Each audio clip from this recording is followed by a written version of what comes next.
Welcome back, you guys, to Danny on Everything. My name is Danny Bedrosian. I am your host. I'm the Danny they're talking about in the title. With me, as always, is Carl Cerny, my producer, here at Moose Magnificat in Tallahassee, Florida, better known as Alcom. Very happy to be back with you guys. It's January 2025, brand new year, brand new episode. Well, mostly brand new, at least. We're actually going to archive an excellent interview with my good friend Ramin Yazdanpanah, who came on the show way back in February of 2019 in an episode that was only aired on a network called VidiSpace that we were aligned with at the time, and we were still brand new to making video versions of this show. Initially, the show was audio only. And the episode with Ramin was one of the very first that we filmed. And because it was used in tandem with that network, the video itself was lost to history, but we did maintain and keep the audio. And so we have that, and we're going to provide that to you guys this month for this episode. Another great archive that has never been on YouTube until this month, so it's very special. I'm also here, to talk to you guys about some shows we got coming up. Boy, oh boy, I got a lot of shows coming up. There's a lot of stuff happening. Starting with some P-Funk stuff. George Clinton and Parliament Funkadelic, also known as Parliament Funkadelic featuring George Clinton, as it's oftentimes billed these days, at the Chicago House of Blues on February 4th, coming right up. And February 6th we'll be in Detroit, and February 8th we're going to be in Ohio. Go online, you'll be able to get those specific dates. I just had the places and the dates, but you'll be able to get the exact names of the venues of those other two. But it's the 4th, the 6th, and the 8th with P-Funk in the Midwest. The Solar System, famous Tallahassee band that had been, in a lot of ways, Tallahassee's most popular band for a very long time, and then pretty much broke up about 12 years ago. We had a reunion about, I want to say 7 years ago, but other than that, had basically been defunct since that time. And we are embarking on two reunion shows in Tallahassee, Florida, February 14th and 15th. The 14th I know for sure is at Fire Betty's.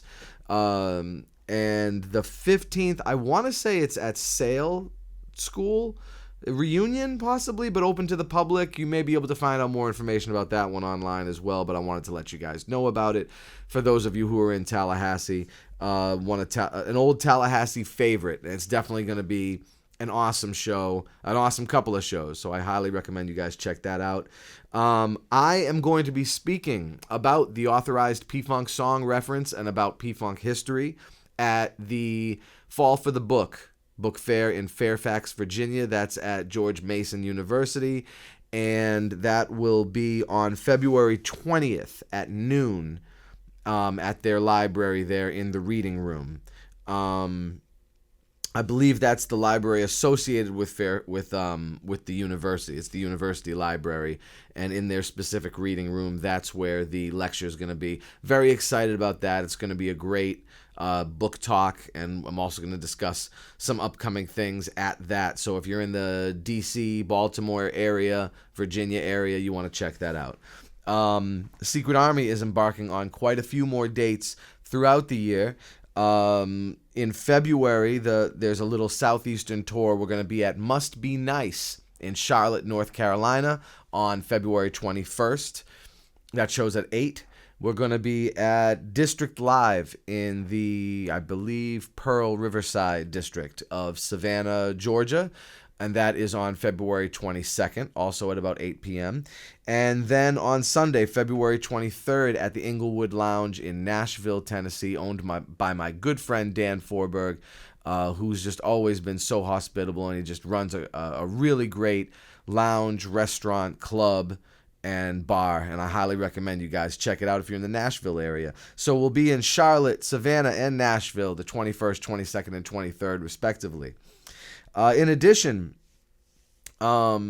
Something Fierce is doing a special private party in Miami. You guys, unfortunately, won't be able to go to that because it is private. That's in March, but hopefully we will have some footage and maybe some audio from that special show that will maybe hopefully be able to share with you guys in the near future. In addition, March 29th, another book fair, this time with Secret Army. It is at the in Columbia, South Carolina, March 29th, and it is the Just Read book festival that's put on by their local library there. I am speaking, I believe it's 12:30, and we're doing a concert as well. So it's a Q&A and a full concert with Secret Army playing a cool History of P-Funk curated set. And speaking of curated special P-Funk sets, to celebrate the 70th anniversary of P-Funk music and George's career, there will be a special headlining show at Tallahassee's Word of South Festival on April 5th at about 7:30 p.m. It's billed as Danny Bedrosian, featuring George Clinton and members of P-Funk, and we are doing a one-time only, very special live performance of a P-Funk historical snapshot from the beginning all the way through the modern, the contemporaneous day, featuring P-Funk members, myself and George, of course, as well as drummer Benzel Cowan, bassist Lige Curry, and guitarist Kevin Oliver. In addition, Longinu Parsons, the fantastic trumpeter, jazz and classical trumpeter, as well as FAMU professor for many years, is putting together a fantastic horn section that's going to be doing a number of those tunes with us. And then, of course, my wife, Batavian Lewis, whose album also, The Red Balloon, just came out and is still available for purchase, will also be performing with us. So that's April 5th, Tallahassee Word of South at Cascades Park. Secret Army is actually opening that show. It's going to be doing a special Secret Army set to open, which is great, about 6:45. So be there maybe 6:30 to catch all the entertainment. And earlier that day, I believe at 1 p.m. At the same festival at Word of South, I'm going to be playing behind a fantastic novelist, Mark Mustian, who wrote a book recently, Boy with Wings. He's also the writer of a best-selling book called The Gendarme, which was really fantastic, came out several years ago. But his new book, which I just finished and is incredible, Boy with Wings, highly recommended. I'm going to be playing some original piano music alongside Mark during a reading that day at the Word of South Book Fair at Cascades Park area. I think that event is at 1 o'clock. And you can go to the Word of South website for more information on exact times. But all of the events I'm doing at Word of South are that day, April 5th, starting with Mark Mustian's reading at 1, I believe 1. The Secret Army set at 6:45, and the Danny Bedrosian featuring George Clinton set at about 7:30 p.m. That's on the big stage. Highly recommend you guys, if you're in Tallahassee, check this out. This is going to be one of the most important sterling kind of shows in documenting P-Funk history, and a really important show for Tallahassee in general. So check that out. I have to be announced some May dates with Lige Delic in Colorado, Lige Curry's band, that are coming up in May, so you're going to find out more about that very soon. And my old band from New England, Sweet Mother Child, we are doing a reunion, as well as putting out our first album in 22 years. Untitled 7th album as of now, but almost done. It should be coming out in May. And we're going to back that up with some shows in New England and New York City with the original Sweet Mother Child. So that's going to be super fun. I'm really looking forward to that.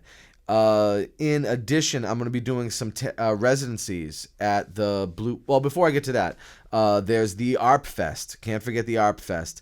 Dina Perlman, who is the daughter of ARP founder, Alan Perlman, is someone that I've gotten to know over the past little while. She actually did an amazing interview for me for my upcoming book. More on that soon as well. And she is doing a festival. As of now, I believe it's going to be June 7th, and location to be announced, but we're going to be on that, the ARP Festival. It's going to be a great time. And as of now, it'll probably be June 7th, and we'll let you know more about that as time goes on. In addition, I'm doing 4 residencies at the Blue Tavern in Tallahassee for the month of July. They're the dates July 5th, 12th, 19th, and 26th. So I highly recommend you guys go down to the Blue Tavern early evening, maybe 7:30ish, and check out. I'm going to be doing 4 completely different residencies each. I believe they're Saturdays, each Saturday of that month. So 1 week is going to be all Armenian music. 1 week is going to be with something fierce. 1 week is going to be a book talk, and then 1 week is a surprise. So we're going to have lots of great content for you guys at the Blue Tavern. We might even do a live Danny on Everything 1 week. That might be a good idea. Something we could do, Carl. That'd be pretty cool. So keep in mind that. Also, while I'm talking about the Blue Tavern, I forgot to mention, more soon than those July dates, I'll be at the Blue Tavern on April 25th doing a special commemoration of the Armenian genocide. As many of you know, I'm Armenian. I'm Western Armenian. Much of my family was destroyed in the Armenian genocide. So we're going to be doing a commemorative. This is not the first time I've done this, but this will be one of many Armenian shows that I've done at the Blue Tavern. But this will be a special one because it'll be commemorating the 110th year since the beginning of the Armenian genocide. And so that will be super important and a really nice dedication to the 1.5 million people who were killed and the millions more whose lives were changed forever and displaced, and all their descendants. So that'll be April 25th. And then moving back ahead again to September, there's going to be a bunch of Secret Army dates that are part of a larger September tour that is now extending backwards to about September 13th, which is, by the way, the first day of the Ed Piskor Con. It'll be the second annual Ed Piskor Con. Ed Piskor, for those of you who don't know comics, genius comic book creator, cartoonist, who we lost April 1st of last year, and who his family dedicated this amazing Eisner Award-winning cartoonist, a commemorative memorial comic convention that will now be held every year. It's in West Mifflin, Pennsylvania, which is basically a part of Pittsburgh. And last year it was 1 day. It was incredible. I went. This year it's going to be 2 days. I'm assuming even bigger, than it was last year, which is amazing because we had it was such an experience last year, and we're really looking forward to doing it again this year. In addition, I'm trying to get Secret Army in Pittsburgh that night so that we can have the K-fam, as it were, all of the fellow diehard Ed Piskor fans like myself and friends of him as well, who get together for this fantastic convention, and his family. So there will be more dates added, and when they are, I will let you know. They're going to be sometime between September 13th and 17th. But the dates for New England will be September 19th, 20th, and 22nd. The 19th will be in Searsport, Maine at the Starboard Lounge. We just had a fantastic show there in December. September 20th will be in Concord, New Hampshire at the Feathered Friend Brewing. My good friend Tucker, who's the owner of that place, it'll be his birthday, and we're going to be celebrating in style with him. And then September 22nd, which I believe is a Monday, will be at Jimmy's, famous Jimmy's in Portsmouth, New Hampshire. So really look forward to those shows, getting back to New England. Secret Army is also doing some dates in December in the Northeast, and we'll let you know about those as they come. I'm going to do an official announcement in a future episode, but there is another Danny book coming soon, and that's all I'm going to say about it. But to talk about that book, I will be back at Words and Music NOLA, which is the big New Orleans book fair, this year being held between November 20th and 23rd. I'm super happy to say that myself and Patavian Lewis, my wife, are going to be there together, and she will be talking about her poetry book, The Red Balloon, and I will be talking about my, at that point, will already be out, second book, which I will be talking about in the near future.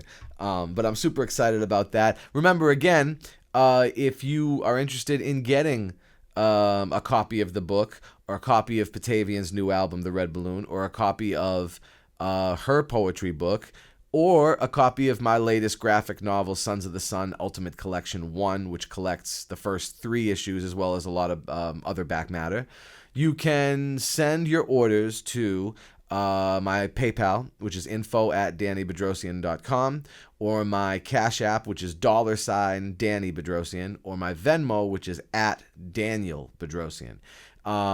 For the book, it is $60 for the poetry book or the CD. It's $25, and for the graphic novel, it is $40. So you guys can send your orders to those particular places to get your copy, and all orders come with a free gift. So check that out. In addition, check out my Patreon. It's patreon.com/Danny Bedrosian, where the patrons get brand new material from me, content, rare, unreleased stuff, albums that are now out of print, albums that people maybe didn't hear as much when they came out, and it's a way for you to really brush up on my rather large discography. So in addition to the comic books and the other material that I create. So I highly recommend you check that out, and please join at whatever level is comfortable for you. There are various levels from $3 all the way up to $100, and you get different things on the first of every month. In addition, I run George Clinton's Patreon, which is patreon.com/George Clinton P-Funk, where he is currently giving out unreleased songs from the never-before-heard 1999 Funkadelic album, The Last Time Zone. This is a really incredible thing. If you join his Patreon at the $20 level, you'll get from the beginning. You won't get stuck in the middle. It won't just when you come in. You'll get it from the beginning, the entirety of that album, one song by song each month. And it's a really fantastic opportunity because this is music that's never seen the light of day. When this album is done, he's going to move on to another never-before-heard series of songs. So it's really special stuff. And if you like my show, I also highly recommend the show that I do with George. That's called A Bump by Bump Rundown, where we basically run down a different P-Funk song every month, sometimes 2, and talk about everything that went into the creation of said song. It could be from any decade in the 8 decades that P-Funk has existed as a group. So it's really cool history lesson deep dive. There's a ton more stuff coming up. There's stuff I haven't even talked about. Other podcasts, other comics that are coming up, other albums that are coming out very soon. We've barely scratched the surface, but I wanted to kind of let you guys know a little bit of the stuff that's happening. And in the meantime, before the next new episode, I hope you guys enjoy this really wonderful episode with my dear, dear friend, Ramin Yazdanpanah, who works in ESL and is also a genius percussionist and didgeridoo player and a world traveler, and had just returned from a long time basically living in Vietnam. So let's check out this great interview that I was really proud to do with Ramin Yazdanpanah. You are experiencing Danny on Everything. I am sitting here. I'm going right into interview mode, which is like not what I always do, but I have to do it like this today because we are engaging in an immaculate experience, if you will. First of all, I have to introduce everybody to Ramin Yazdanpanah. Ramin, thank you for coming on the show. Oh, such a pleasure to be here. For those of you who don't know who Ramin is, he is an extremely gifted percussionist, local to Tallahassee, Florida, who I have had the extreme pleasure and honor to play in a couple ensembles with, and who also plays in a few really great bands himself. We're going to get into that. And also is, I'm just going to go ahead and say it, a pioneer of the ESL world English as second language, something he went to school for and is extensively well versed in, and has traveled extensively. It's fair to say. That's fair to say. In this field. And so we're going to talk about a whole bunch of stuff. And but first, I want to talk about this tea that we're drinking. Ramin, what can you tell me about this delicious tea? So this tea comes from a city in northern Vietnam. It's about an hour and a half north of Hanoi. Okay. And it's from a province called Thanh Nguyen. Okay, Thanh Nguyen. And so for all the Vietnamese listeners out there, they know exactly what I'm talking about. Okay. Because when you say Thanh Nguyen, you know you're talking about good tea. Ah. Yeah. Okay. It's really well known for its tea and its beautiful women. Oh, I see.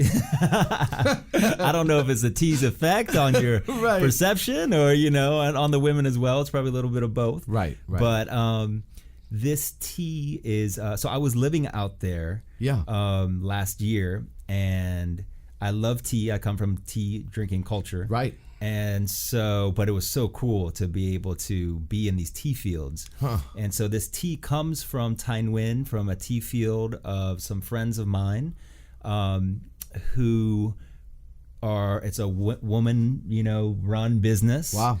And the women in Vietnam, especially in the tea industry, are really like they're really forwarding the tea. Okay. And this tea that we're drinking is, we would call it like a black tea.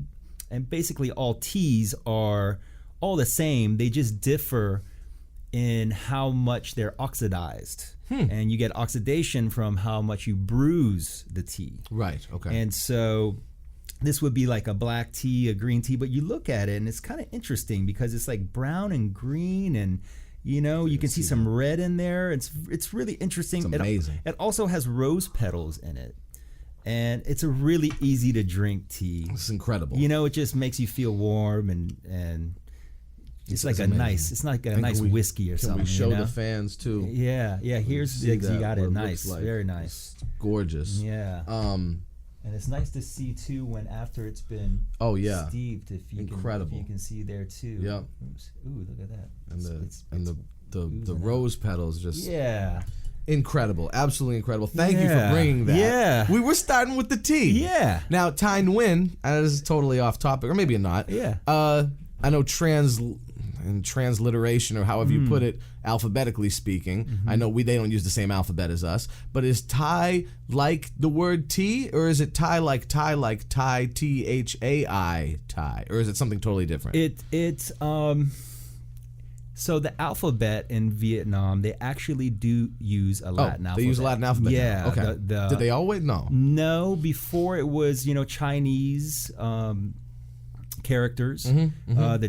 China had really colonized Vietnam for 1,000 years. Right. And so you still see a lot of Chinese characters. Okay. And especially older temples and things like that. But the Portuguese missionaries brought the Latin alphabet. Gotcha. To help them, in quotes, modernize. Way before the French. Before the French. Right. Okay. And so still today, they have the Latin alphabet. They'll use certain markers to show intonation.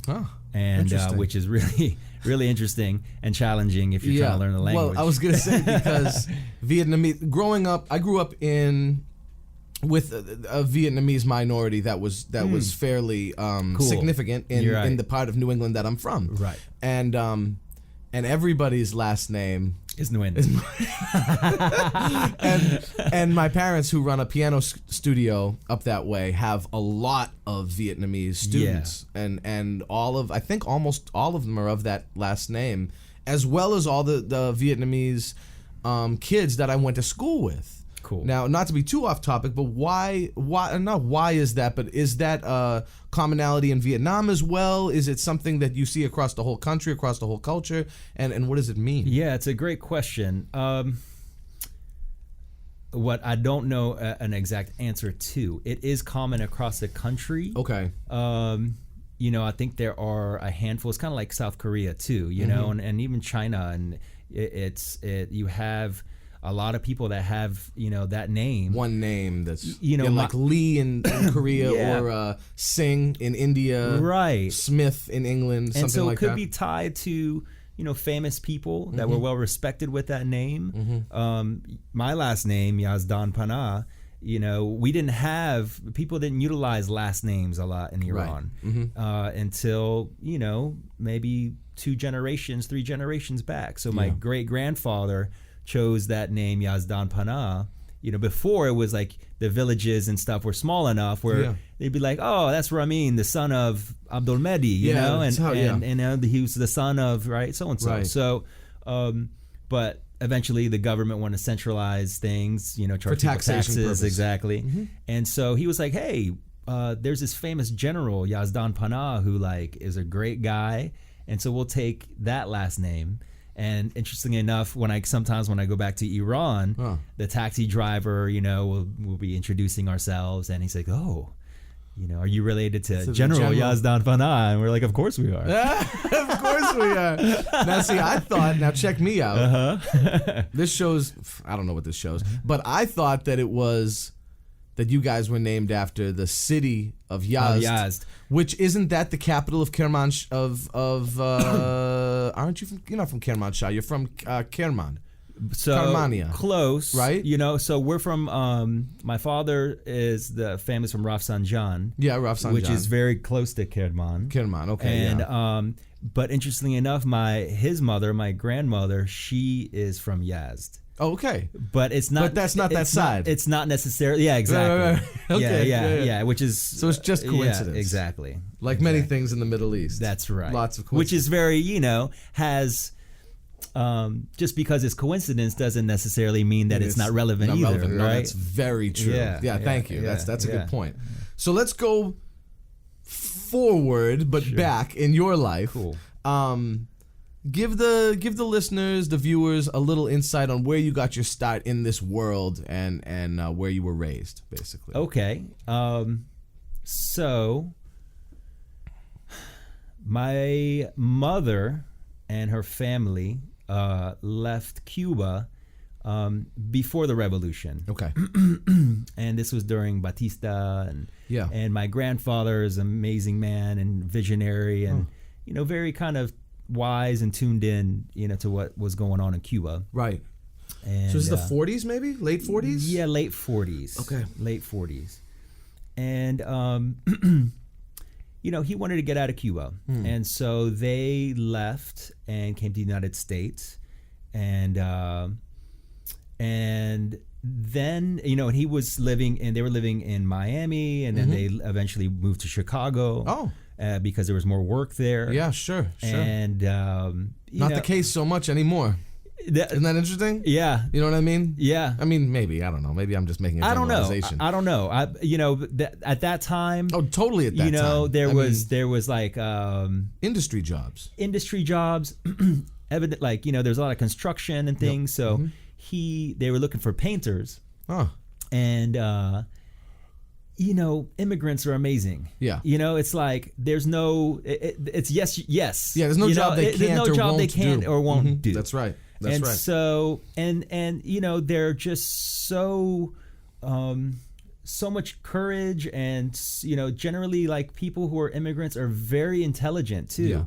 Yeah. To navigate all of that. To leave their homeland. I mean, man, most people, it's hard for them to go on vacation somewhere. I know. These people are picking up everything and going. And so they heard about painting jobs. He's like, yeah, I can paint. Right. And he ended up, and he wasn't a painter. Right, sure. But, he just knew how to take time and do a good job of something. And so he ended up getting the job, of course. And the story is that, when he came back for dinner that night, that he told the family, we were so good, he and his friends, that they were like, hey, we're going to get you to teach the American guys how to paint. Oh, wow. Nice. And so they lived in Chicago. And interestingly enough, my grandfather was helping with the revolution, things leading up to the revolution in Cuba. Wow. Not so much the military dictatorship, right? That kind of took things, yeah. But really just for change.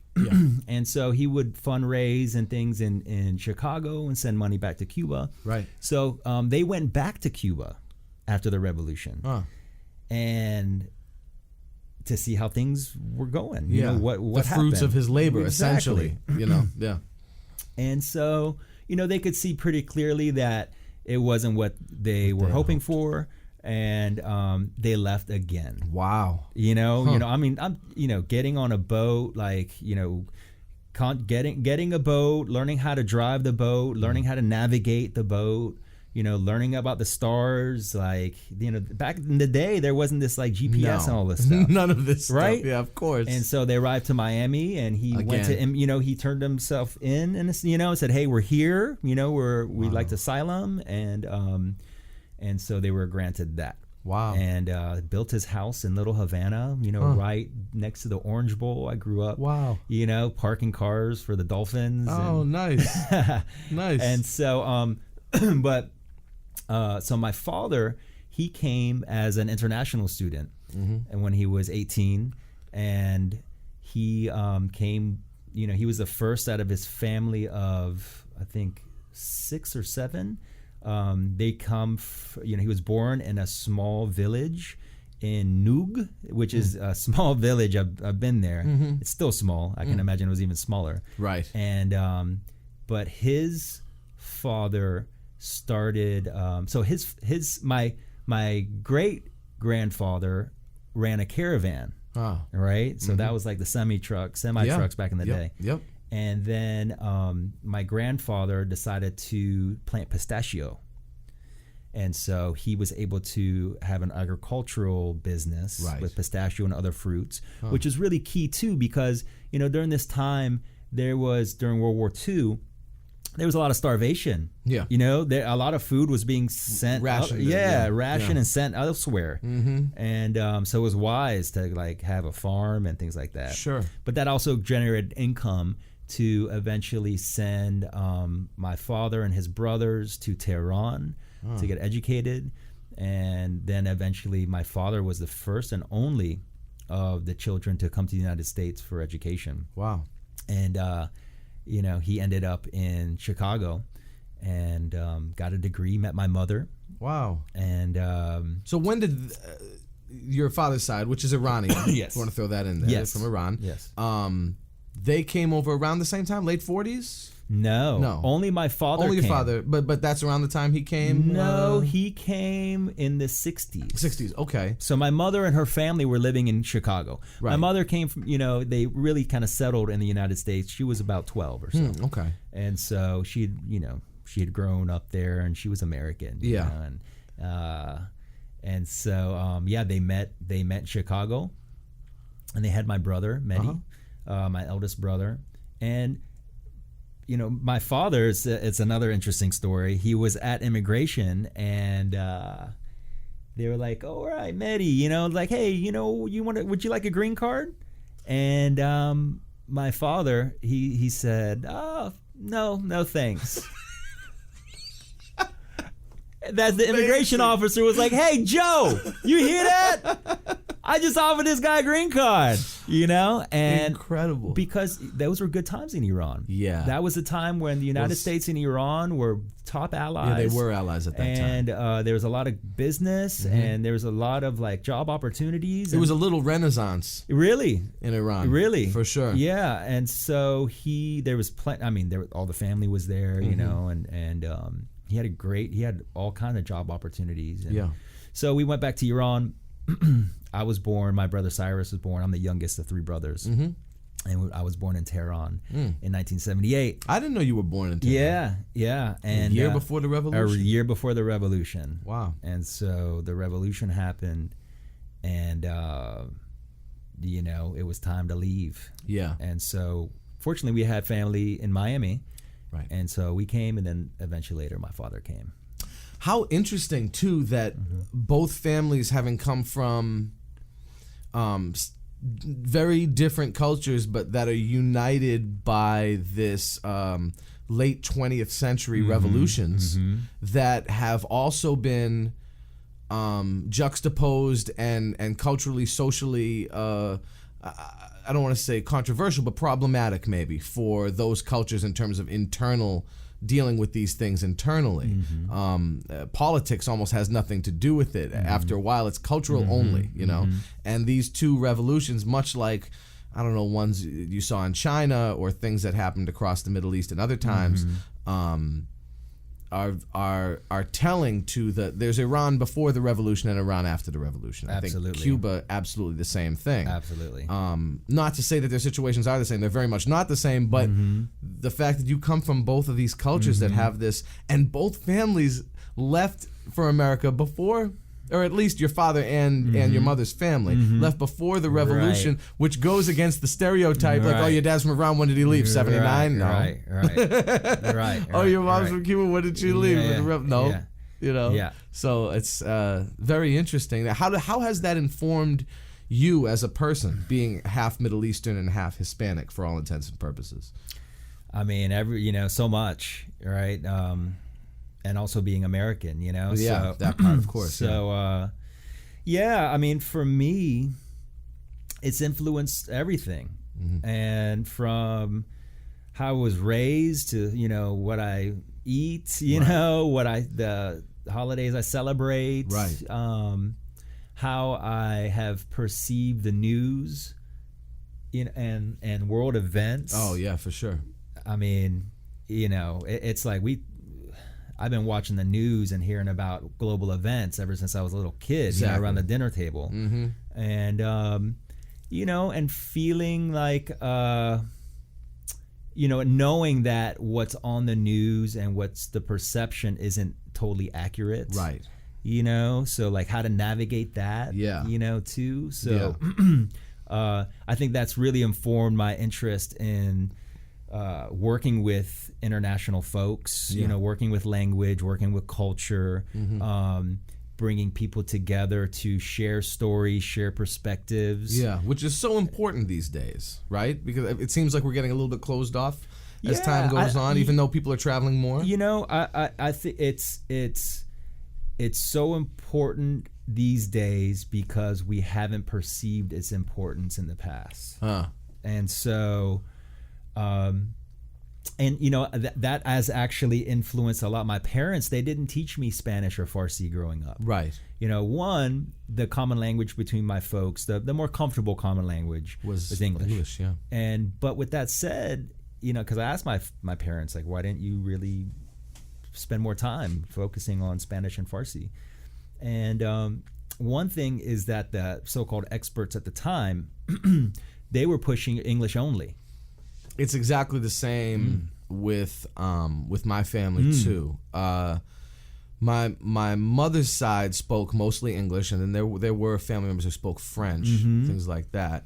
And my father's side spoke Armenian, albeit a largely now dead dialect of Armenian called Harpertsi, and they spoke a lot of Turkish too in the home. You know, not really knowing which was which either, not really differentiating between the Armenian and the Turkish, and other words, Farsi words or Kurdish words and things like that. But I feel like one thing that a lot of people don't understand, because I think that for a long time I was like angry that my Armenian language wasn't retained by my generation in the way that I had hoped that it would be. Right. But the what I failed to understand, especially as a youth, is that what you just said, humans were being conditioned at that time. Americans were being conditioned at that time in the spirit of assimilation. That's right.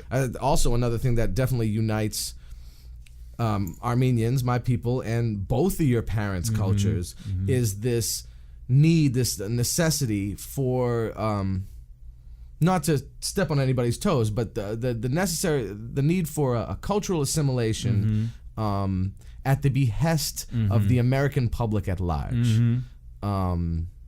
Yeah, you know what I mean? I do, and and that's unfortunate because it is unfortunate in many ways. Yeah, well, and I think but it was also a sign of the times for our parents' generation, not necessarily our grandparents. Because my grandfather, I mean, he spoke English, but you know, he spoke Armenian and Turkish. Right. And his, you know, and you start getting to the older people, they only spoke Armenian or Turkish. Right. Like my grandparents. Yeah, and my in aunties Cuba, and things they didn't like speak that. English too much, Right. just some things just to get by. Yeah. Which it would have benefited them to know more English, To know of more. course. I had aunties who didn't really speak English at all. Right. It was, Right. They're like, yo, we've been through enough. yeah, we don't. I had an aunt. I had a great aunt. She was the one who saved my grandfather during the genocide, and she spoke Armenian, Turkish, a little Arabic, French, a little like mixed, some kind of Iranian dialect, sure. and English was like she knew a couple food words, fruit, something like that. Stuff. Yeah, that's it. Yeah, with a really thick accent. That's beautiful. But by the time you've gotten to this That's last beautiful. stop, Yeah, I mean, yeah. what else is the Yeah. And a lot of that's out of love too. I understand. I don't blame my parents at all.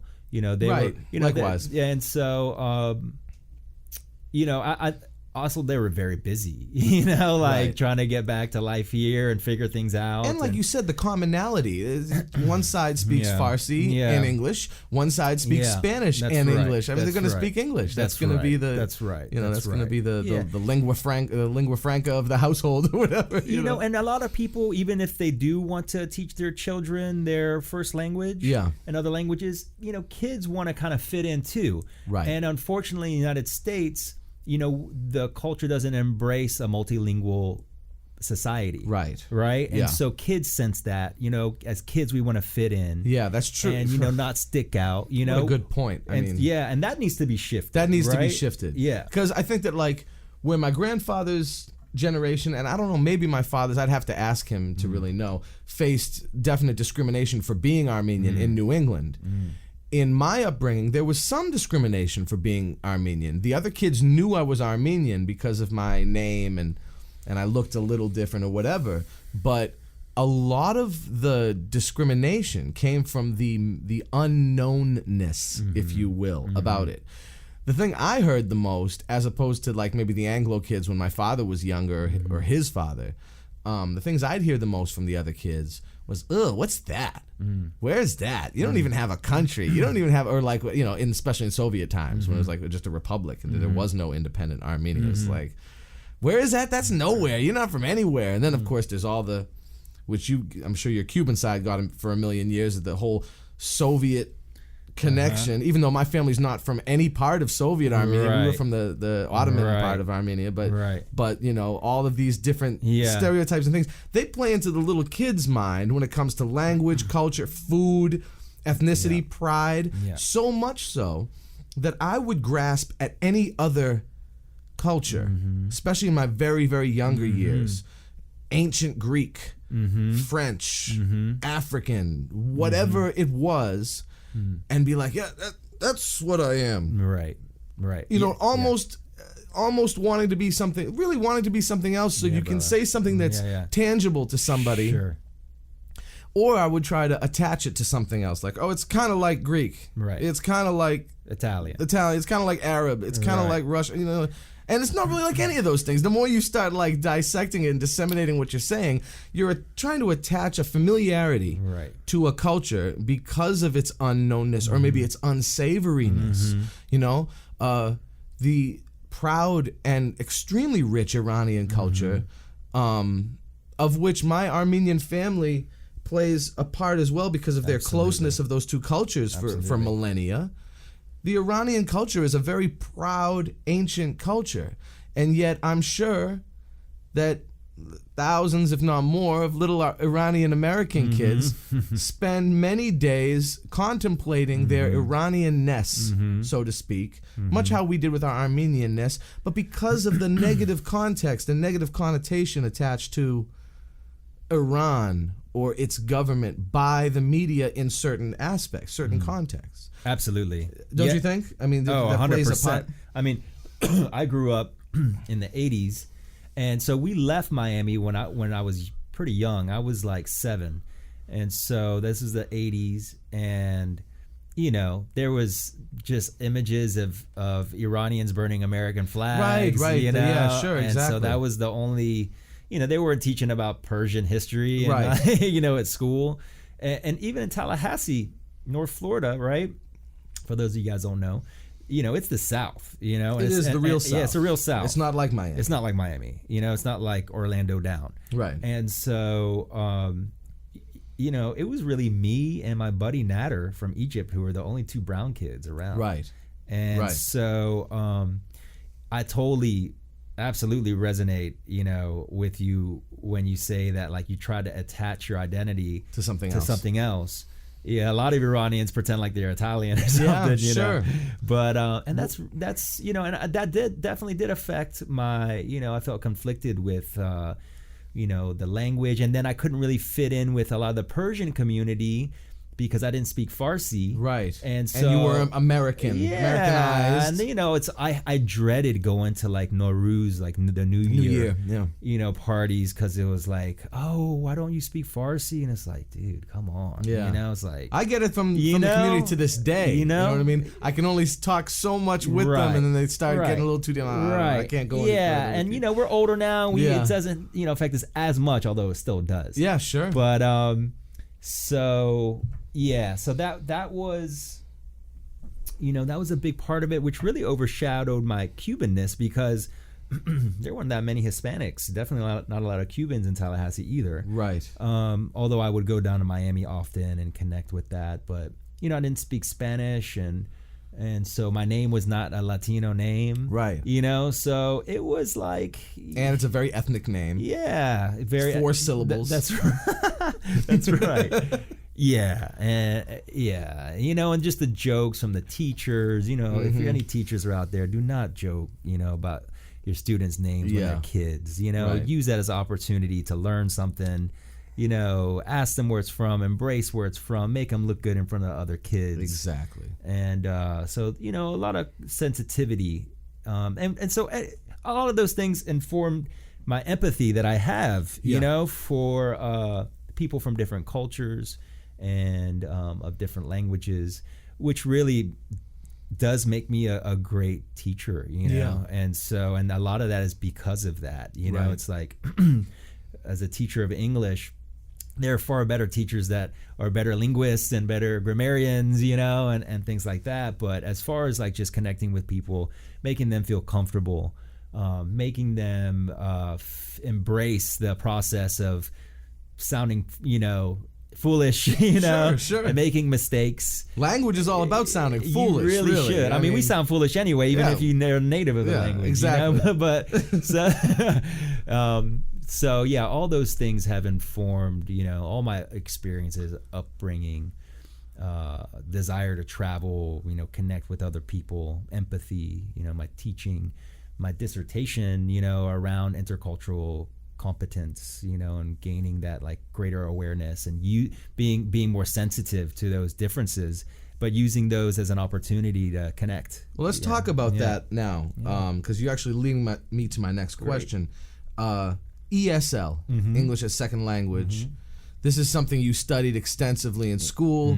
Talk a little bit about your studies, what where you went to school, and about your dissertation, because that sounds extremely interesting. Sure, yeah. So I studied international affairs, and just to be satisfy my interest of history of the world and politics of the world and how things are interconnected, and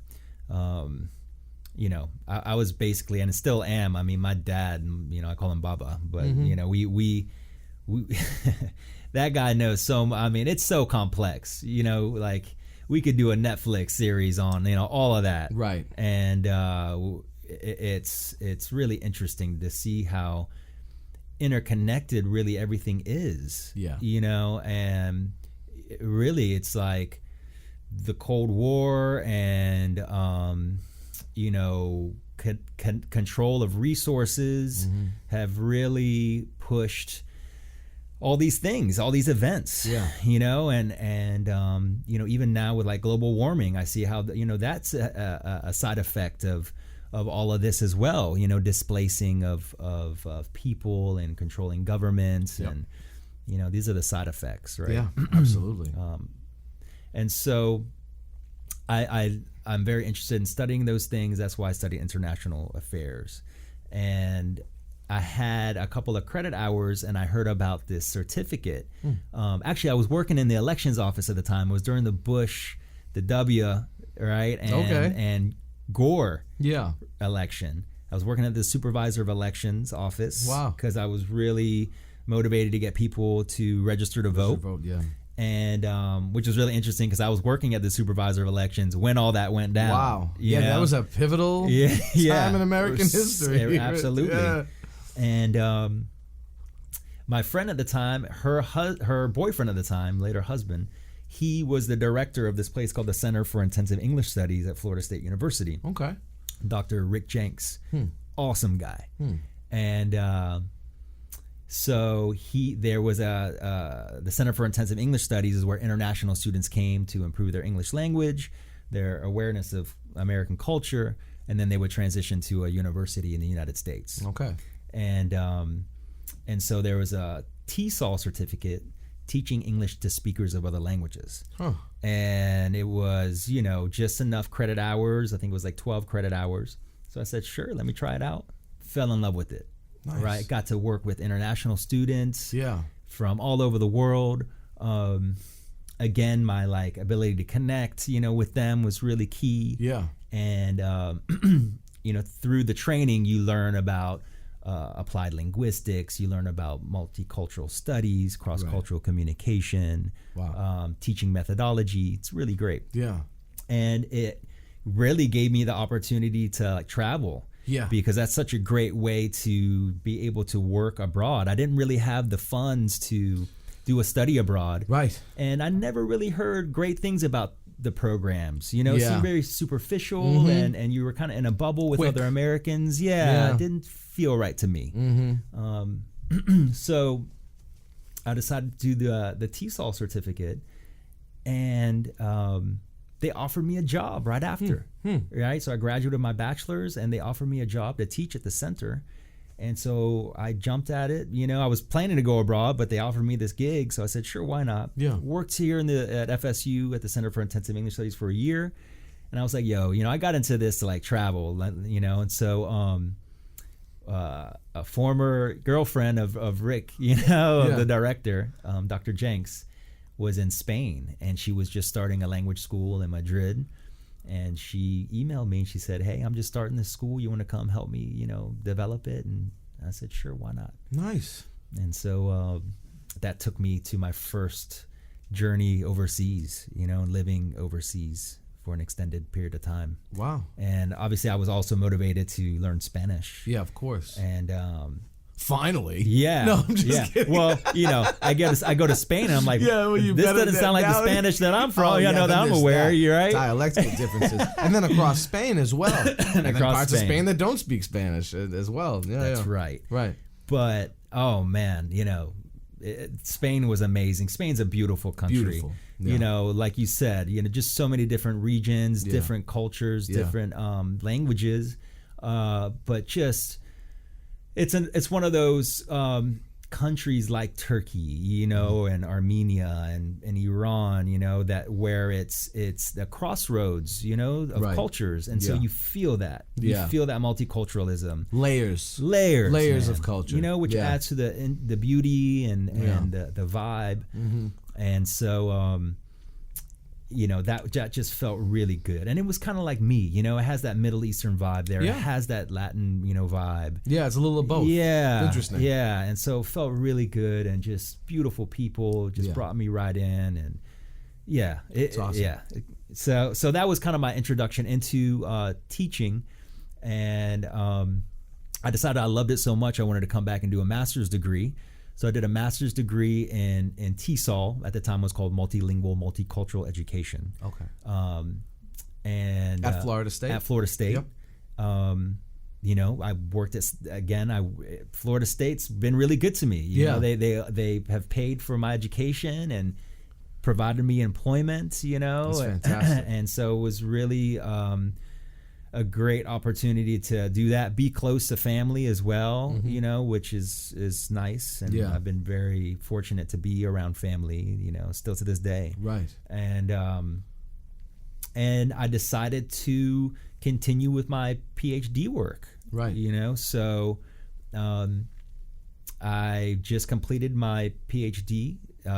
Congratulations. Thank you. A year and a half ago, right? It's amazing. And so that's such an incredible process, to kind of get it really, if you do it right, in my opinion, because some people do a PhD and they do the research that their advisor is doing. Yeah. Which is cool. Yeah, because you want to be as closely attached to what your advisor half the time wants you to do that. Which is cool. That's easier too. It's easier, but it's not as personal. It's not. Well, if or is it? I think if you resonate with that, that's the ideal situation. Yeah. Because now you're getting the support, and it's like you're getting a mentorship, and it's a lot like they're plugging into like, how do you do research? How do you do that? Yeah. I didn't really have that. There wasn't really anyone doing multicultural, like intercultural studies. Okay. And so I just had to explore my own and find that community, find that tribe elsewhere. And the dichotomy of that is it's both beautiful and almost impossible, near impossible to do. Not impossible, it's very difficult, I'm sure. It's difficult, know, but I was able to, connect with people in the field, in my field of TESOL that specialize in that. Right. And, in a sense, it kind of like opened up to where I wasn't kind of boxed in necessarily either. Yeah. And so at the time, I was also, I started a TEFL certificate program. So TEFL is teaching English as a foreign language. So ESL and EFL, a slight difference. ESL, English to speakers of or English as a second language, is generally when you're learning English within the native context. Okay. So international students come to the United States to learn English, where there's English all around you, or Australia, or England, exactly one of those places. That's Canada, right. That's right. And where EFL is where, if you're going to go to Spain or Vietnam and you're teaching English to those people, out of that context, over there, the English context. And so there was a need. I saw that there was a lot of undergrads who wanted to travel. They wanted to go abroad. A lot of places in the world still don't require a certificate. But that doesn't mean that you shouldn't get a certificate. Right, exactly. Because you need to learn how to teach. You need to learn how to manage a classroom. There's a lot to learn. Yeah. And so, and I also saw that a lot of students, they didn't want to do a year-long TESOL certificate. A lot of those TESOL courses too are good, but they're graduate level, a little more advanced. It could be a little deep, Okay. And so I said, hey, let's start a 7-week program, just intensive program of how do you teach. I was in the Center for Intensive English Studies, so we had all these international students that they could engage with through conversation and through tutoring, through classroom observations. So we really developed a really good intensive TEFL certificate at the Center for Intensive English Studies. Wow. And so that also, allowed me to do my research, because I had two groups of people, the international ESL students and the TEFL certificate students. Right. So you're able to draw from both of these. I was able to draw from both of them. What I did was I facilitated cultural exchanges. All right. And I designed these cultural exchanges to lead the participants to get past the superficial. Right. The surface level, right? A lot of times you use this cultural iceberg, they call it. You see the tip of the iceberg a lot of times. How people are dressing, how they look, maybe some of the food, the language. But you don't really explore like underneath the surface. Yeah. With an iceberg, of course, the only like 10%'s at the surface. The majority is under the surface. Yeah.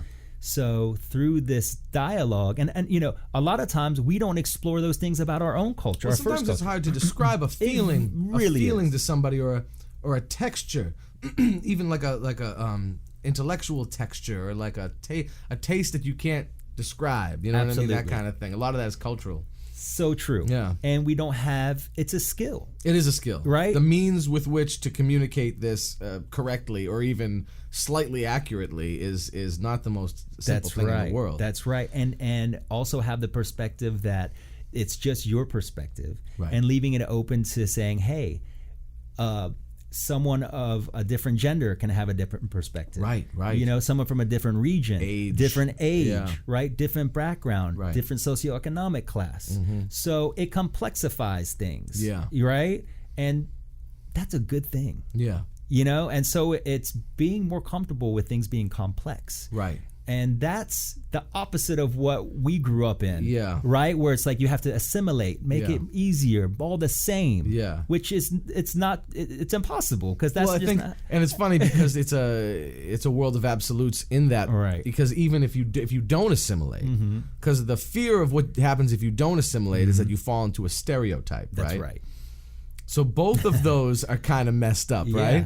The assimilating all the way is one kind, and then the stereotype that you may or may not fall into is another one. None of it has the complexity. I always say to my friends, I'm like, well, it's gray. It's gray. It's never just black and white. It's never, ever, ever, ever just black and white. There is gray area to the extreme. I mean, how long do you want to talk about it? That's how complex it is. How much time you got? That's right. And so that's a skill, too, of being a good listener. Yeah. And you're a great listener. Oh, thank you. And so I really appreciate great listeners because I don't encounter great listeners too often. In education. Just in education everywhere. It's a skill, and I really appreciate it. Oh, well. And so, which is what you're cultivating here with the show. Yes, listening. Solely. Yeah. Yep. And so what's also interesting is I found that a lot of the American students, TEFL students, and I include myself, when I first got into it, we're seeking something, because this assimilation, because of being cut off a lot of times from our roots, our languages, our culture. Right, the melting pot thing. It's just, there's an emptiness. Yeah. And so a lot of Americans, when I asked, this is one of my questions that I would ask in the first interview with the participants is, how do you self-identify? Yeah. And Americans had a really hard time doing that. They felt like they couldn't, there's no identity. There's so many layers to that complex pattern, and it's interesting too that like many empires, I know a lot of us don't think of America as an empire, but historically they will. In 1,000 years they'll look back and say, in a lot of these empires there would be certain ethnic groups that would identify at, well, let's just say the Roman Empire, for instance. A lot of the most hardcore Romans were Illyrians, which Illyria is the old name for Albania, what is now Albania on the other side of the Adriatic Sea. So like Constantine the Great and all these Roman emperors, a lot of them were actually Illyrian, but they were like the most diehard about becoming Roman. And the American complex, I say the same is probably true of the Scotch-Irish people in the Appalachians, because although they don't come from the English, dominant group that brought the language and established the Moors, the English Moors that we sort of carry in American society, they became the quintessential Americans, and that there are 4 or 5 states in the U.S. The only states where a plurality of people self-describe their ethnicity as American. It's West Virginia, Missouri, Kentucky, and one other, Arkansas, one of those. So you can see sort of where the people identify as American, and then the self-identifying factors. It's really an interesting concept because let's look at Iranians or even Armenians as well. Some of those who came over when they came over from the Middle East, parts of the Middle East, some can pass, and we all know that, and some can't. Right. I can pass as almost anything I want within whatever sphere of European even though I'm pretty much not. So. But I have Armenian friends that totally can't. You know what I mean? So, it's an interesting... And I'm going to have you and several of my Arab, Armenian, Jewish, and other friends come, and we're going to do a roundtable on Middle Eastern experience in America. Great. I want to do that at some point, too. That was one of my... But I think that there's so much to be said for that, because self-identification in America is a complex, storied, and really... troubling, challenging on a number of levels. A racial, religious, ethnic, political, cultural, there are so many Yeah. layers, and sometimes they cross paths, right? Right. But then other times there's a blank slate Right. there, because it's a very young country, and because Yeah, and I don't think it's unique to the United States of America. No, I don't either. In Iran, I see that happening also. Yeah.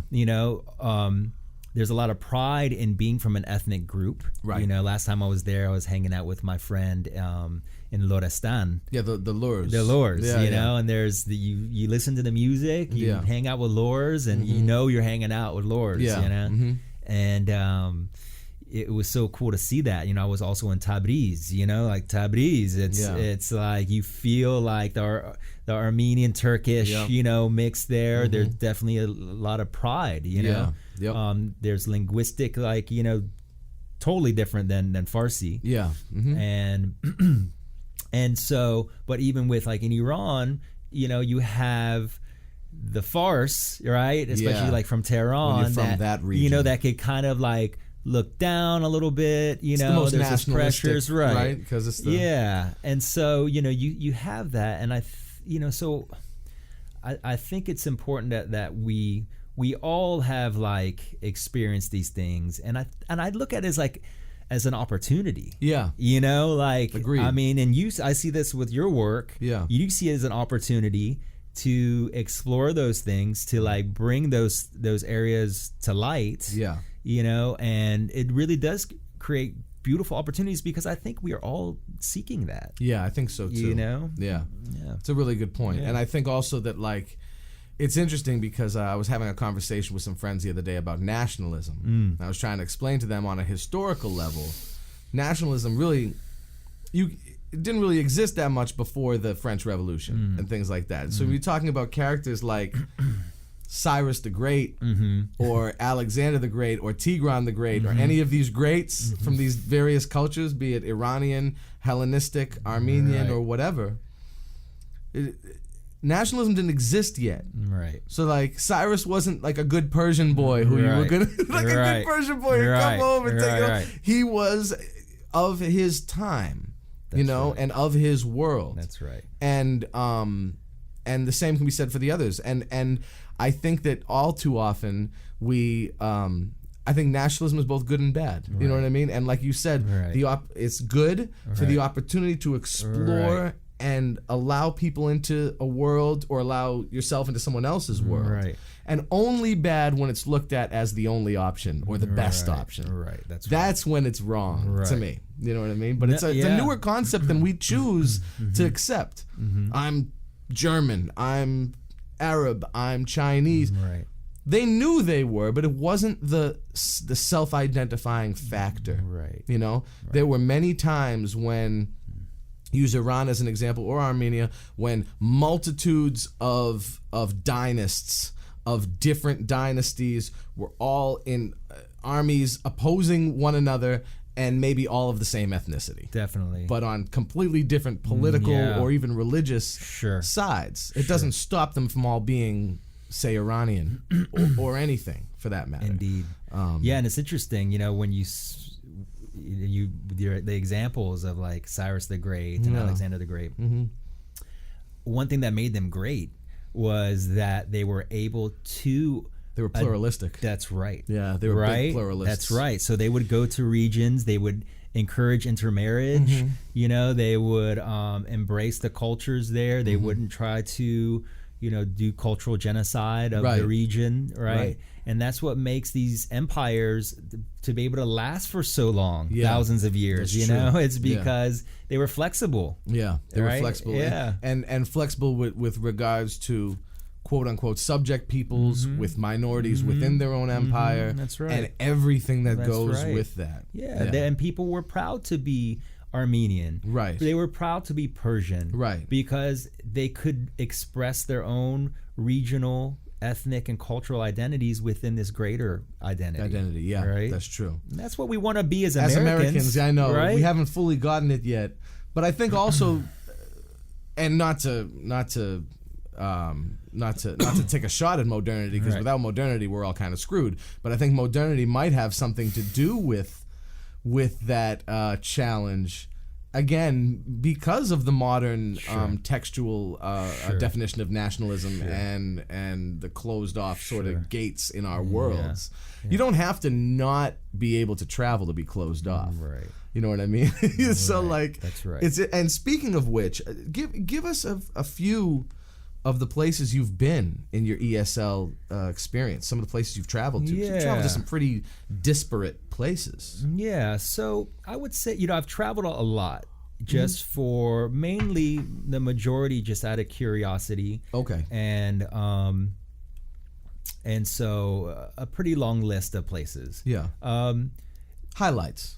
Highlights, I would say, well, I'll just talk about my ESL, majority of my ESL work. And that's been in Spain and just recently in Vietnam. Amazing. And so Place a lot of people don't go to.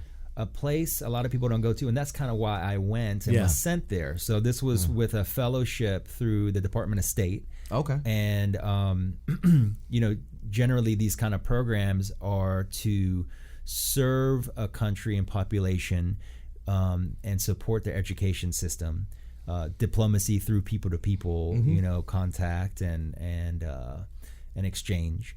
And so this was an incredible experience because, one, it was great to represent, we're talking about this plurality and multiculturalism and what I think our ideals are for America. Yeah. And that is to be this, beacon on the hill, Right, and really be a good example and get out there and support people around the world and really show what is the potential, and so I was honored to be able to go to Vietnam and work in a university there to support their foreign language department, to support teachers there who are amazing. That's incredible. The students in my department were, I would say, 95% women, 99.9% first generation, college students. Most of their families were of agricultural, culture, and and so, you could see the country like growing and opening, and in both very forward and modern ways. That can bring about a lot of opportunity and openness, but it can also bring some side effects that they're struggling with a bit too. Like, how do they fit in, into the world, the greater world? Modernity in general. That's right. Modernity That's issue. right. And how are they going to cope with leaving their families, and having to travel to the city, right? Right. And it's interesting because a lot of the advertisements, some things that I like to do in class is study advertising and try to identify cultural kind of themes, within advertising, because advertising kind of takes advantage of those things, plays on those themes. So an example is in Vietnam, there's a cooking oil, okay? People like to cook in Vietnam. Yeah. And so it's a big deal. Yeah. So there's a cooking oil called Neptune cooking oil. Okay. And so we would analyze these commercials, and a lot of them would be around like Tet holiday, which is the New Year's, and Chinese New Year's. Tet is the Vietnamese New Year's. Right. And it would show a lot of younger people working and unable to go visit their families during Tet, and how that was such a struggle, and so painful. This commercial was There's showing? commercials. Yeah, I mean, they'd be like epic commercials, and tear jerkers, Right. and it's like the conflict that people have of they have this job that's bringing them opportunities and greater wealth, but it's also sometimes they can't go back to their families, which is so important, So it's really interesting, to analyze it from that perspective and talk to the students of like how they're trying to process it and right. of course, with modernity, we're all struggling with that. Yeah, you know, yeah, also. everybody. Yeah. And so, but this is just a very new theme, you know, in Vietnam. Wow. So, man, Danny, I would go out to rural Vietnam, you know, and beautiful drives through these mountains and farmlands and tea fields, rice fields, you know, water buffalo, those iconic like hats, you know. Oh yeah. And you know, you go to the rural places of a lot of the world, and you feel like you've kind of been thrown back like hundreds of years. Yeah, Not to much another has time. changed. Yeah. True. And so I was the first foreigner that most people that I encountered, you know, met. Wow. But it was so cool because, you know, it wasn't weird at all. No, you right. know, it was just very welcoming Huh. and a lot of curiosity. Sure. And being a musician as well as an educator, I would go out there with, I brought a didgeridoo Nice. and a handpan, Nice. you know, and so I brought, which is like, it looks like a flying saucer. Yeah, yeah. And so here was I, this alien, you know, coming with, you know, these instruments, right? And they were about it because, you know, Vietnamese music is very interesting, very unique, sounds Even as well. for the region, it's even very, for the region, it's separate from really. And so, because there are 54 distinct cultural and ethnic groups in Vietnam. Check that out. Yeah, and so, you know, they it was just great. It was a great way to connect and share something new. It's amazing. You know, and get them to open up and share with me. So it's a beautiful place. And those experiences, I cannot stress enough how much those experiences are not only vital, but they're like irreplaceable experiences. That's not an experience you can be like, well, if I don't do this, then I'll just get around to it. No, that will never happen again. and those are the things I think as human beings we should embrace. That's right. You talked about your being a musician. I want to get into this a little bit. I want to talk about some of your first musical experiences and where has it brought you today as a musician. So my first just it's fun to think about. You know? Nice. It's pretty cool as human beings that we can do that, you know, yes, and see like our past. Right. But I remember asking for a drum kit. I got a Smurf drum kit. Nice. When I was like 5. Cool. And that it was, you know, it wasn't a real drum kit. Right. I just smashed that thing to pieces. And, oh yeah. And it was real to you. It was real, but it couldn't hold up. Right. You know, like to my like a 5-year-old like poking it, you know. So it's like what? So, but my real, you know, first musical experience was really cool. I'm glad that this PE coach in elementary school came around with his, you know, high shorts and tight shirt, you know, and whistle, you know, the 80s, high socks, you know, and he was putting together, I don't know why, but he was putting together this like drum line kind of ensemble, and it was just like these sticks that were like Guido kind of sticks where like it was ridges, so if you slid them, you know, they make that you know, sound. Sure.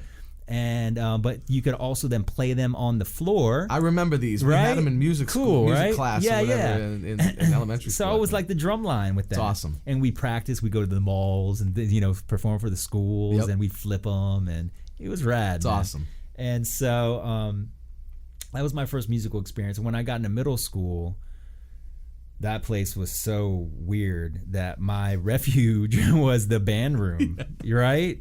I mean, I think middle school is weird for most kids. Oh man, most people go through that. That's that confusing time. Yeah, and like I don't know why everyone's not in band because it is a refuge, you know. And so, I would get my dad to drop me off early in the morning because I did not want to ride the bus because that was weird. And then, so I would go early. So I just go to the band room and practice. And play trumpet. Nice. And you know, and then I'd stay after school because I get my dad to pick me up because I didn't want to ride the weird bus again at home. And so, which was really great for my practicing. Yeah, you know? exactly. So you got, like, I really a excelled. regiment there. Yeah. And I had a great music director, Mr. Miller, at Cobb Middle School. Nice. A really solid program. Amazing teacher. Super patient. Like. Could play every instrument, you know. It's incredible how those experiences play a part. Like what a guy, you know. And so unfortunately in high school, because of some dumb school policy, like I couldn't play sports and play music. Oh, interesting. So yeah. And so, like, you can't be too, like, intelligent and multifaceted. Yeah, you're not allowed to do it. Yeah. Yeah. So it's like, okay. Stuff. And so, being a kid, I was like, hey, I want to kind of try the soccer thing, Right. and probably get more girls that way or something. Right. Which was unfortunate because I really didn't play that much music. I love music. I was a great appreciator of music. Yeah. But I didn't continue with my musical training until I got to college, and then I started picking up percussion. Right. I always wanted to play percussion. Even when I was in middle school, I would always look back at the drummers, Yeah. And so I started playing. That was another way for me to connect with my Hispanic roots. Yeah. Because I loved Afro-Cuban music. Mm-hmm. And so I got into playing like the congas and just love listening to Cuban music. And the polyrhythms are so intense. It's so amazing. And so, and growing up around that in Miami was familiar. Right. And, playing percussion. And then I started, and then I was listening to this album from this band called Jamiroquai. Mm-hmm. And at the they always had like these 2 tracks of like didgeridoo. Yeah. Man, that just I was like, what is that instrument? And I started, this was back in the day when the early days of the internet. Oh yeah, it was 93 when their first album came. Yeah. I remember when that album came out and I didn't know what that was Right. either. And I had to look it up. Okay, it's called a didgeridoo. That's it's an Australian. That's right. And it was cool, Yeah. And so I ordered a cassette tape, from this guy in Australia, this Aboriginal gentleman, and I just learned how to play. I learned how to circular breathe. I would play PVC, vacuum cleaners, fence posts, whatever you could whatever, find. Awesome. And then eventually I started making them out of bamboo and eventually out of hardwoods. Wow. And so that's been a key part of my life, when I went to Spain and everywhere I travel, I connect with didgeridoo community. Yeah, there is a whole international didgeridoo community. It really is, yeah. And we take care of each other, and it's such a unique instrument. Yeah, it's a little tribe, within the world. So it's nice to have that, and so yeah, that's with the didgeridoo, and I use that now. I'm in a flamenco trio. Right. Called Maharaja Flamenco Trio. And we've been playing together now for about 7 years. Mm-hmm. And that was started by our good friend Silvio Chule. Mm-hmm. He was scouting out the town looking for a percussionist. Yeah. And I was playing congas in some Mexican restaurant. And we had a drink, and he was like, "Hey, man, you wanna, flamenco?" I was like, "Yeah, I used to live in Spain. I love flamenco."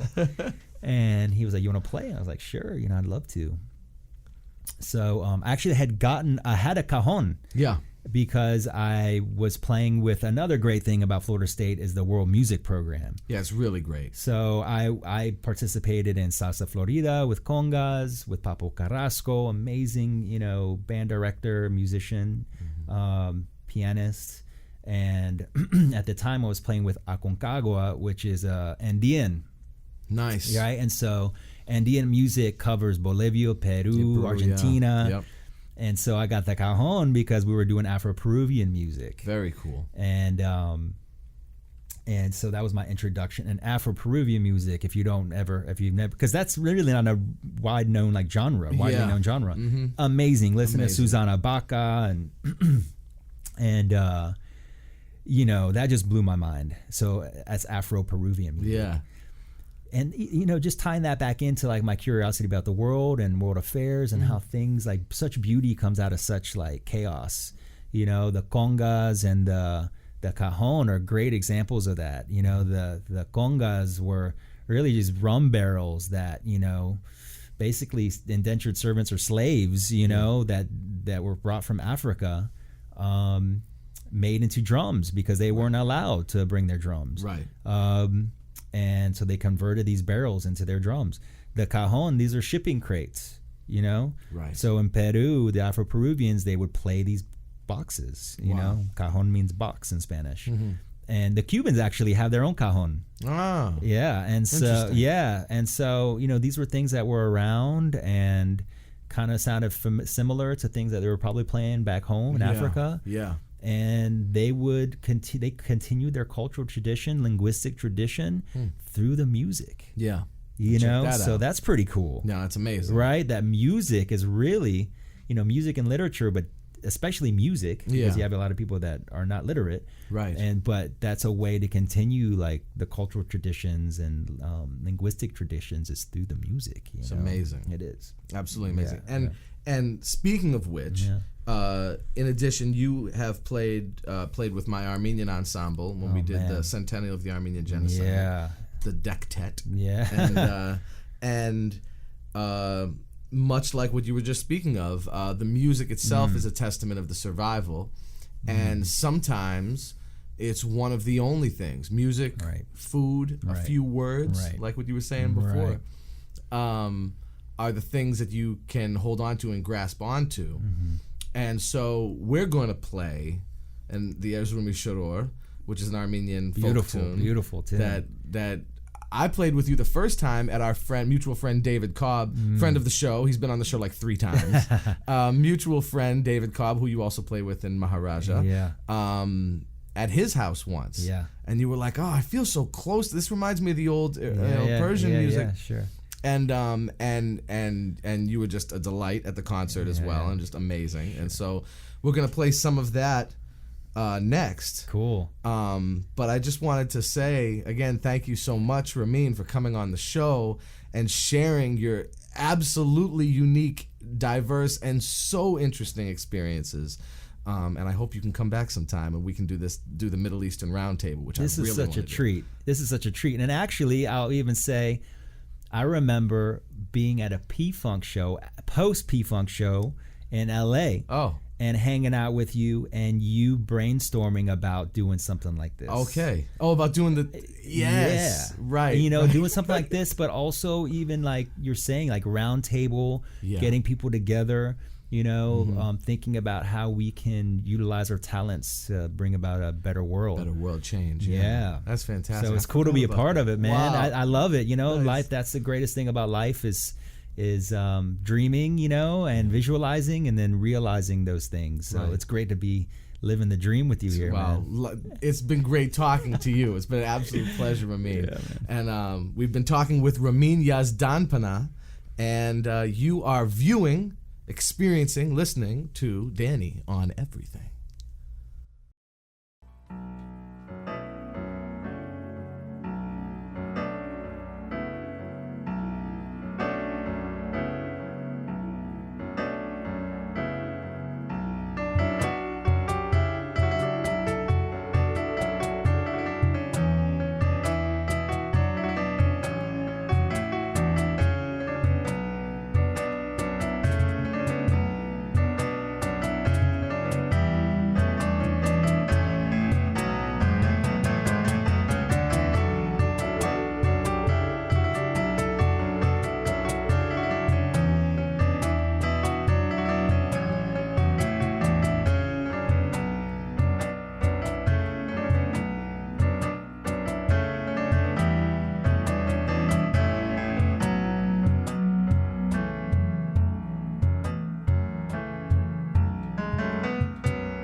Cajon, Mr. Ramin Yazdanpanah, and myself, Mr. Danny Bedrosian, on the keys.